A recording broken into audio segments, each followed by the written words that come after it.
Disgraced Theranos CEO Elizabeth Holmes appears to be soon bound for prison after an appeals court Tuesday rejected her bid to remain free while she tries to overturn her conviction in a blood testing hoax that brought her fleeting fame and fortune. In another ruling issued late Tuesday, U.S. District Judge Edward Davila ordered Holmes to pay $452 million in restitution to the victims of her crimes. Holmes is being held jointly liable for that amount with her former lover and top Theranos lieutenant, Ramesh Sunny Balwani, who is already in prison after being convicted on a broader range of felonies in a separate trial. The Ninth Circuit Court of Appeals decision on Holmes' attempt to avoid prison comes nearly 3 weeks after she deployed a last-minute legal maneuver to delay the start of her 11-year sentence. She had been previously ordered to surrender to authorities on April 27 by Davila, who sentenced her in November. Davila will now set a new date for Holmes, 39, to leave her current home in the San Diego area and report to prison. The punishment will separate Holmes from her current partner, William Billy Evans, their 1-year-old son, William, and 3-month-old daughter, Invicta.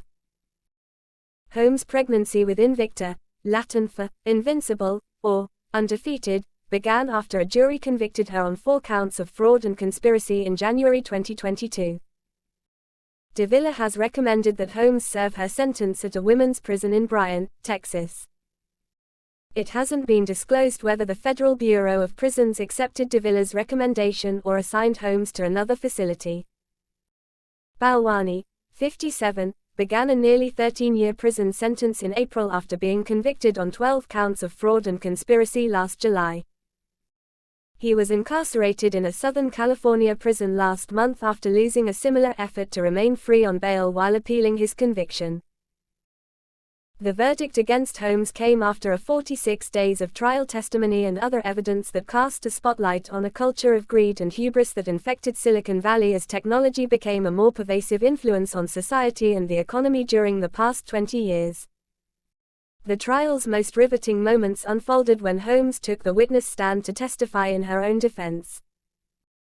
Besides telling how she founded Theranos as a teenager after dropping out of Stanford University in 2003, Holmes accused Balwani of abusing her emotionally and sexually.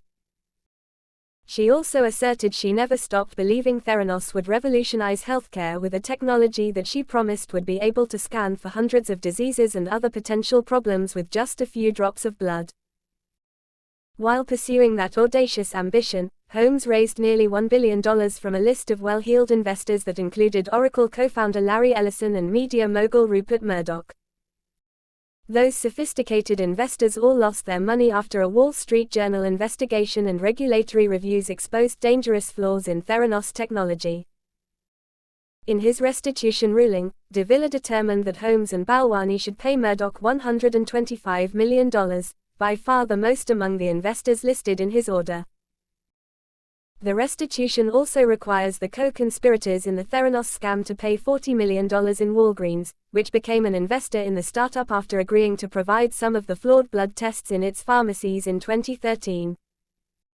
Another $14.5 million is owed to Safeway, which has also agreed to be a Theranos business partner before backing out. In separate hearings, lawyers for Holmes and Balwani tried to persuade Davila their respective clients should be required to pay little, if anything. Prosecutors had been pushing for a restitution penalty in the $800 million range. Both Holmes, whose stake in Theranos was once valued at $4.5 billion, and Balwani, whose holdings were once valued around $500 million, have indicated they are nearly broke after running up millions of dollars in legal bills while proclaiming their innocence. Holmes's lawyers have been fighting her conviction on grounds of alleged mistakes and misconduct that occurred during her trial. They have also contended errors and abuses that biased the jury were so egregious that she should be allowed to stay out of prison while the appeal unfolds, a request that has now been rebuffed by both Davila and the Ninth Circuit Court of Appeals. For more, subscribe to 24 Hour News.